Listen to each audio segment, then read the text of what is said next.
4 நாட்களாக நடைபயணத்தை மேற்கொண்டு இறுதியாக இங்கே பூம்புகாரிலே, குறிப்பாக இந்த வீர மண்ணிலே இந்த இறுதி கூட்டம் நடைபெற்றுக் கொண்டிருக்கிறது. நம்ம கோதை பேசணும் வந்திருக்கிறார், அவர் சொல்லலாம். இந்த மண் வரலாறு படைத்த மண், வரலாறு. இந்த மண்ணிலே பொதுவாக நாம் மகளிர் மாநாடு ஆண்டுதோறும் நடத்தும். அப்போது நம்முடைய காடு வெற்றியாளர்கள் இந்த மாநாட்டை சிறப்பாக நடத்துகிறார். அதே வேளையிலே ஒரு முக்கிய நிகழ்வு, முக்கிய தமிழ்நாட்டினுடைய பிரச்சனை, தமிழ்நாட்டினுடைய உயிர் நாடி பிரச்சனை. என்னை பொறுத்த வரைக்கும் தமிழ்நாட்டில் உள்ள மிக மிக மிக முக்கிய மிக மிக பெரிய பிரச்சனை, கர்நாடக அரசு இன்று கர்நாடகாவில் பாய்கின்ற காவிரியை தடுத்து அங்கே மிகப்பெரிய அணை, மேகதாது அணையை கட்ட திட்டமிட்டிருக்கின்றார்கள். திட்டம் மட்டுமில்ல, துடித்துக் கொண்டிருக்கின்றார்கள். அன்றாடம் அதற்கு திட்டமிட்டு காயை நகற்றிக் கொண்டிருக்கின்றார்கள். அதே வேளையிலே தமிழ்நாட்டில் உள்ள நாம் என்று சொன்னால் அனைத்து அரசியல் கட்சிகளும் ஏதோ மெத்தனமாக இருக்கின்றோம்.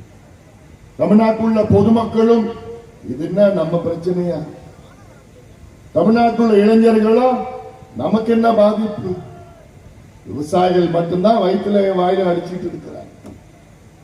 ஐயோ, கர்நாடகா மேகதாது அணை கட்டிட்டாங்கன்னா அவ்வளவுதான், எங்களுக்கு தெரிஞ்ச தொழில் ஒண்ணுதான், விவசாயம் தான், நாங்க யாரும் படிக்கல, காலகாலமா என் பாட்டன் பூட்டன் முப்பாட்டன் முன்னோர்கள் எல்லாமே இந்த மண்ணை நம்பி, இந்த மக்கள் இந்த தண்ணீரை நம்பித்தான் நாங்கள் வாழ்ந்து கொண்டிருக்கின்றோம். அந்த தண்ணியும் தடுத்து நிறுத்திட்டாங்கன்னா அவ்வளவுதான். அந்த வேகம், அந்த உணர்வு என்னால் புரிய முடிகிறது. அந்த நோக்கத்தில் தான் இந்த திட்டத்தை எப்படியாவது தடுத்து நிறுத்த வேண்டும் என்று எண்ணிதான் கடந்த ஜூன் மாதம் 19ஆம் தேதி சென்னையிலே என் தலைமையிலே அனைத்து விவசாய சங்கத்தின் தலைவர்கள் கூட்டத்தை நான் கூட்டினேன். அதில் தமிழ்நாட்டில் உள்ள கிட்டத்தட்ட 68 விவசாய சங்கத்தின் தலைவர்களும் பிரதிநிதிகளும் அதில் கலந்து கொண்டார்கள். கிட்டத்தட்ட 4 மணி நேரம் அந்த கூட்டம் நடைபெற்றது. தமிழ்நாட்டில் உள்ள அனைத்து விவசாய சங்கங்களும் தீர்மானம் ஒன்று நிறைவேற்றினோம் சேர்த்து. அந்த தீர்மானத்தில் வருகின்ற ஜூலை 1ஆம் தேதியிலிருந்து 4ஆம் தேதி வரை தமிழ்நாட்டில் காவிரி பாய்கின்ற மாவட்டங்களுக்கு ஒரு மிகப்பெரிய ஒரு விழிப்புணர்வு நடைபயணத்தை மேற்கொண்டு மக்களுக்கு விழிப்புணர்வு ஏற்படுத்தி மக்கள் வீதிக்கு வந்து மக்களே போராடுகின்ற ஒரு சூழலை நாம் உருவாக்க வேண்டும் என்று ஒரு தீர்மானத்தை நிறைவேற்றினோம். அந்த ஒரு தீர்மானம் மட்டுமில்லை, கிட்டத்தட்ட 23 தீர்மானங்களை நிறைவேற்றினோம். இந்த கடன் தள்ளுபடியிலிருந்து நெல்லுக்கு கிட்டத்தட்ட 3500 ரூபாய் ஒரு குவிண்டாலுக்கு கொடுக்க வேண்டும், கரும்புக்கு கிட்டத்தட்ட ஒரு டன்னுக்கு 5000 ரூபாய், இது போன்ற பல தீர்மானங்களை நிறைவேற்றினோம். அதில் முக்கியமானது இந்த மேகதாது அணை கட்டக்கூடாது. சில பேர் இன்னும் அவர்களுக்கு புரிதல் இல்லை. மேகதாதுனா என்ன, ஏன் அது டேம் தானே, அது அணை தானே, அது ஏன் கட்டக்கூடாது, கடலில் தண்ணி போகுது, வீணா தானே போகுது, அது தடுத்து நிறுத்தினா நமக்கு தானே நல்லது. இப்படியெல்லாம் ஒரு சில புரிதல் இல்லாத கேள்விகளை கேட்கின்ற நபர்களை நான் பார்த்துதான் வருகின்றேன். காவிரி தாய் என்பது காலகாலமாக 1000 ஆண்டுகளாக நமக்கு நீர் கொடுத்து அந்த நீரை வைத்துத்தான் இந்த மண், இது காவிரி டெல்டா மண். என்னை பொறுத்தவரை இந்த மண் புனிதமான மண். இந்த மண் நமக்கு உணவளிக்கின்ற மண். இந்த மண், இந்த மண்ணில் வாழ்கின்ற விவசாயிகள் நம் கடவுள். நமக்கு உணவளிக்கின்ற கடவுள் விவசாயிகள். அதிலும் குறிப்பாக காவிரி டெல்டா என்றாலே அது மிக புனிதமான இந்த மண். இந்த மண்ணுக்கு 1000 ஆண்டுகள் நமக்கு காவிரி தாய் நமக்கு நீர் கொடுத்து கொண்டு வருகிறார். திடீரென்று மேலே இருக்கின்ற கர்நாடகா அவர்களுடைய சுயநலத்திற்காக சூழ்ச்சி செய்து இந்த தண்ணீரை தடை செய்து அவர்கள் இந்த தண்ணீரை பயன்படுத்த திட்டமிட்டு மிகப்பெரிய ஒரு அணை மேகதாது அணை என்று கட்ட திட்டமிட்டு வேகமாக காயை நகர்த்திக் கொண்டிருக்கின்றார். இது மிகப்பெரிய சூழ்ச்சியா நான் பார்க்கிறேன். காவிரி என்பது நம்முடைய உரிமை, கிட்டத்தட்ட நம்முடைய பிறப்பு உரிமை. காலகாலமாக அதை அனுபவித்துக் கொண்டிருக்கின்றோம். திடீரென்று இந்த தண்ணீர் நமக்கு வரவில்லை என்றால் மிகப்பெரிய பிரச்சனை இந்த பகுதி மட்டுமல்ல, தமிழ்நாடு எதிர்கொள்ளும். ஏதோ காவிரி பிரச்சனை என்பது டெல்டா பிரச்சனை மட்டும் கிடையாது. காவிரி ஆறு தமிழ்நாட்டில் உள்ள 8 கோடி மக்கள் தொகையில 5 கோடி மக்களுக்கு குடிநீரும் விவசாயமும் தருகிறது காவிரி. 5 கோடி மக்கள் காவிரியை நம்பி இருக்கின்றோம். நான் சென்னையில இருக்கிறேன். நான் சென்னையில காவிரி நம்பி தான் நான் இருக்கிறேன். சென்னையில வீராண ஏரி மூலமா சென்னையில எனக்கு தண்ணி காவிரி தான் கொடுக்கும். தமிழ்நாட்டில் 38 மாவட்டத்தில் 28 மாவட்டம் காவிரியை நம்பி இருக்கின்றது. நினைச்சு பாருங்க, தமிழ்நாட்டில் 3ல் 2 மாவட்டங்கள். மதுரை நினைச்சது, மதுரையில வைகை ஆறு பெரிய ஆறு, ஆனா அதுல தண்ணி இல்லை. மதுரை மக்களுக்கு தண்ணி எங்கிருந்து போகுது? காவிரியிலிருந்து போயிட்டு. ராமநாதபுரம் கூட்டு குடிநீர் திட்டம் காவிரி, சிவகங்கை மாவட்டம் காவிரி, புதுக்கோட்டை மாவட்டம் காவிரி, விருதுநகர் மாவட்டம் காவிரி குண்டா திட்டம், திண்டுக்கல் காவிரி. காவிரி வடக்கிலே சொல்லவே வேண்டாம். காவிரி வடக்கில் இருக்கின்ற அத்துணை மாவட்டங்களும் காவிரி நம்பி இருக்கிறது. ஒகேனக்கல் கூட்டு குடிநீர் திட்டம், தர்மபுரியில, கிருஷ்ணகிரி மாவட்டம், திருப்பத்தூர், வேலூர் மாவட்டம், ராணிப்பேட்டை மாவட்டம், திருவண்ணாமலை அத்துணை மாவட்டங்களும் காவிரி தாயத்தான் நம்பி. அப்படிப்பட்ட தண்ணீரை மேலே இருக்கின்ற கர்நாடகா தடுத்தார்கள் என்றால் நம்ம சும்மா இருப்போமா? சும்மா இருக்க முடியுமா? கர்நாடகாக்காரங்க பத்தி எனக்கு நல்லா தெரியும், இங்க மேடையில் உள்ளவர்களுக்கு நல்லா தெரியும்.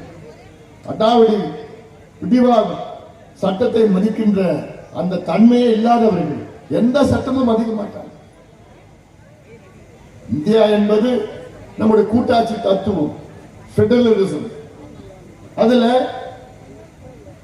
நம்முடைய நதிகள் பங்கீடு என்பது அது அந்த காலத்திலிருந்து பல அக்ரிமெண்ட் எல்லாமே சம்பந்தப்பட்டதுதான். அப்படிப்பட்ட பல ஒப்பந்தங்களில் நம்ம கையெழுத்து போட்டு, கர்நாடகாவும் நம்ம கையெழுத்து போட்டு நம்ம இவ்வளவு காலமா நம்ம கடந்து வந்தோம். அது எதையுமே மதிக்காத கர்நாடக அரசு. அதாவது இன்னைக்கு காவிரியை தடுத்து கர்நாடகாவில் 4 அணைகள் ஏற்கனவே கட்டிட்டாங்க. KRS கிருஷ்ணராஜ சாகர் அணை, கபினி, ஹேமாவதி, சோனாவதி, இப்படி கிட்டத்தட்ட 4 அணைகளை கட்டிட்டாங்க கர்நாடகா. இந்த 4 அணைகளுடைய கொள்ளளவு 115 TMC. தமிழ்நாட்டில் ஒரு அணை நமக்கு இருக்கு, மேட்டூர் அணை. மேட்டூர் அணையுடைய கொள்ளளவு 93 TMC. அங்க 115 TMC. இப்ப மேகதாதுன்னு ஒண்ணு கட்ட போறாங்க, புதுசா திட்டமிட்டு இருக்கிறாங்க. எங்கன்னா தமிழ்நாடு கர்நாடக எல்லையில இருந்து ஒரு 4 கிலோமீட்டர் வடக்கு. அங்க மேகதாது என்பது ஒரு காட்டு பகுதி. அந்த காட்டுல காவிரி ஒரு குறுகிய இடத்துல வருது. அந்த குறுகிய இடத்துல தடுத்து மிகப்பெரிய அணை 70 TMC கொள்ளளவு கொண்ட அணையை கட்ட போறாங்க, திட்டமிட்டு இருக்கிறாங்க. அந்த அணையை கட்டிட்டாங்கன்னா கர்நாடகாவுடைய காவிரி படுகையில் உள்ள கொள்ளளவு 185 TMC உயரும். நமக்கு வெறும் 93 தான். நம்முடைய 2 மடங்கு அதிக தண்ணி கர்நாடகாவில் பயன்படுத்துவாங்க பாசனத்திற்கு. இன்னைக்கு ஜூலை 4ஆம் தேதி, சாதாரணமா ஜூன் 12ஆம் நாள் காவிரி அணையை திறந்து மேட்டூர் அணையை திறந்தா இன்னைக்கு குறுவை சாகுபடி நடந்துட்டு இருக்கும். ஆனா இன்னைக்கு இந்த ஆண்டு இன்னைக்கு வரைக்கும் மேட்டூர் அணையை திறக்க முடியல, தண்ணி 93 TMC கொள்ளளவு கொண்ட மேட்டூர் அணையில இன்னைக்கு 40 TMC தான் இருக்கு. அது குடிக்கிறதுக்கு திறந்து விட்டுருக்காங்க கொஞ்சம் கொஞ்சம். இப்படி இருக்கின்ற சூழலில் மேகதாது அணை கட்டுவதற்கு முன்பாக இது போன்ற ஒரு சூழல் இருக்கிறது. அவர்கள் மேகதாது அணை மேலே கட்டிவிட்டால் இது குடிப்பதற்கு கூட நமக்கு தண்ணீர் கிடைக்கும். இது அதிக பாதிப்பு நம்முடைய டெல்டா பகுதி தான். ஒரு காலத்துல டெல்டாவில் இருக்கிற விவசாயிகள் எல்லாம் எலிக்கறி உண்ட அப்படி ஒரு சூழல் மீண்டும் வரக்கூடாது, வர விடமாட்டோம். ஏன்னா அவ்வளவு மோசமான ஒரு சூழல் நம்ம கடந்து வந்திருக்கிறோம். அன்று வேற பிரச்சனை, ஆனால் இன்று தமிழ்நாட்டை பாதிக்கின்ற பிரச்சனை, தமிழ் மக்களை பாதிக்கின்ற பிரச்சனை. டெல்டால மட்டுமல்ல, தமிழ்நாட்டுக்கு உணவளிக்கின்ற டெல்டா மட்டுமல்ல, காவிரி ஆறு தமிழ்நாட்டின் கிட்டத்தட்ட 60 விழுக்காடு உணவை அளித்துக் கொண்டிருக்கிறது. 60 விழுக்காடு. அப்படி தண்ணீர் வரவில்லை என்றால் நமக்கு மிகப்பெரிய ஒரு பிரச்சனையாக வரும். அதற்கு நாம் எல்லோரும் ஒன்று சேர வேண்டும், அழுத்தம் கொடுக்க வேண்டும், கத்தணும், சத்தம் போடணும், தெருவுக்கு வரணும், வீதிக்கு வரணும், எல்லாம் வாங்க. அதைத்தான் இங்கே நான் அதை வலியுறுத்தத்தான் இங்கே இந்த நடைபயணம் மேற்கொண்டிருக்கின்றோம். இந்த நடைபயணத்தை அதாவது பில்லிகுண்டுல ஜூலை 1ஆம் தேதி காலையில தொடங்கி ஒவ்வொரு பகுதியிலையும் நம்முடைய நிர்வாகிகள், உழவர் பேரக்கம் சார்பில் நம்முடைய பாடாளுமன்ற நிர்வாகிகள் ஒவ்வொரு பகுதியிலும் மிக சிறப்பாக இந்த நடைபயண நிகழ்வுகளை நடத்தியிருக்கின்றார்கள்.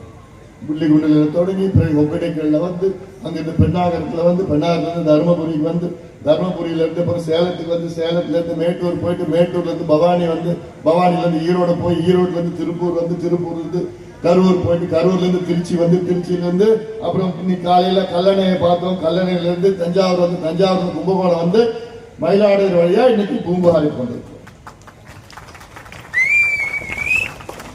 ஒவ்வொரு பகுதியிலையும் நம்ம கட்சியினுடைய நிர்வாகிகள் அவ்வளவு உற்சாகமா இந்த நடைபெற நிகழ்வுகளை நடத்தி இவ்வளவு பேர் அவங்களே செலவு பண்ணி உற்சாகத்தோடு இதெல்லாம் இந்த நேரத்தில் அத்துணை நிர்வாகிகளுக்கும் என்னுடைய மனமார்ந்த வாழ்த்துக்கள், பாராட்டி நன்றிகளை நான் தெரிவித்துக் கொள்கிறேன்.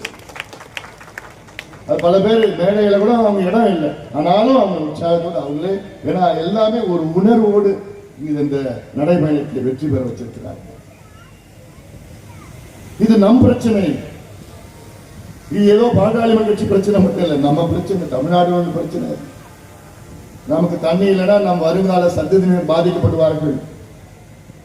அதனால இது உணர்வு போராத பிரச்சனை. ஏன்னா இப்போ இந்த பிரச்சனை நம்ம எடுத்து நடத்திட்டு இருக்கோம். மற்ற கட்சிகள்லாம் குதிரை பேரம், ஆடு பேரம், கழுத பேரம், இப்படி எல்லாம் பேரம் பேசிட்டு இருக்கிற சூழல்ல இங்க இருந்து அங்க எம்எல்ஏ போறாங்க, அங்க இருந்து இங்க வராங்களா, இங்க இருந்து காசு கொடுக்குறாங்களா, லஞ்சம் கொடுக்குறாங்க, என்னென்னமோ பண்ணிட்டு இருக்கிறாங்க. நம்ம தமிழர்களை காப்பாற்றுகின்ற ஒரு செயலில் ஈடுபட்டுக் கொண்டிருக்கின்றோம். இது தமிழர்களை காப்பாற்றுவது சாதாரண பிரச்சனை கிடையாது. சில பேர் நினைச்சுப்பாங்க, எனக்கு என்ன, நான் சென்னையில இருக்கிறேன், எனக்கு என்ன பாதிப்பு. சில பேர் ஊட்டியில இருக்கிறேன், நானு, எனக்கும் காவிரிக்கு என்ன சம்பந்தம் இருக்கு. கன்னியாகுமரியில இருக்கிறேன், எனக்கும் காவிரிக்கு என்ன சம்பந்தம் இருக்குது. எல்லாத்துக்கும் சம்பந்தம் இருக்குது. என்ன, சோறு. நீங்க ஊட்டியில இருந்தாலும் சோறு எங்கிருந்து கிடைக்கும்? காவிரியில இருந்தா கிடைக்கும். சென்னையில வாழ்ந்தாலும் சரி, கன்னியாகுமரியில வாழ்ந்தாலும் சரி, அந்த சோறு இங்கிருந்து தான் உனக்கு போகுது. தண்ணி இல்லைன்னா சோறு கிடைக்காது. இது ஏதோ இன்னைக்கு மட்டும் இல்ல, அங்க அணையை கட்டிட்டானா அதன் பிறகு ஒரு சொட்டு தண்ணி கூட அவங்க வர மாட்டாங்க. ஏன்னா அதெல்லாம் ஒரு சூழ்ச்சி செய்து 1974 கர்நாடகாவில் பாய்கின்ற காவிரி படுகையில அந்த பாசனம் மூலமாக கிட்டத்தட்ட 6.8 லட்சம் ஏக்கர் அங்கே விவசாயம் செய்தார்கள் 74. இன்னைக்கு அதே பகுதியில் 21 லட்சம் ஏக்கர் கர்நாடகாவில் விவசாயம் செய்கின்றார்கள். 6.8 லட்சம் ஏக்கர்ல இன்னைக்கு 21 லட்சம் உயர்த்திருக்கின்றார்கள். நம்ம 1974 தமிழ்நாட்டில் 29 லட்சம் ஏக்கரா இருந்தது, இன்னைக்கு 20 லட்சம் ஏக்கரா குறைஞ்சிருச்சு. நமக்கு 9 லட்சம் ஏக்கர் குறைஞ்சிருச்சு, அவங்களுக்கு 15 லட்சம் ஏக்கர் அதிகமாயிடுச்சு. இப்போ மேகதாது கட்டிட்டாங்கன்னா அவங்க 21 லட்சத்திலிருந்து 30 லட்சமா உயரும், நமக்கு 20 லட்சத்திலிருந்து 10 லட்சமா போயிடும். இந்த நிலை போச்சுன்னா நமக்கு பஞ்சம், பசி, பட்டினி, இது ஒரு வகையான ஒரு இனப்படுகொலையை நான் பார்க்கிறேன். ஜெனோசைட். இலங்கையில அங்க இனப்படுகொலை நடந்தது. சிங்களத்துக்கு ஆளுக்கும் தமிழர்களுக்கும் பிரச்சனை. தமிழர்கள் அங்க வாழவே கூடாதுன்னு சொல்லிட்டு குண்டு போட்டு தமிழர்களை கொன்னாங்க.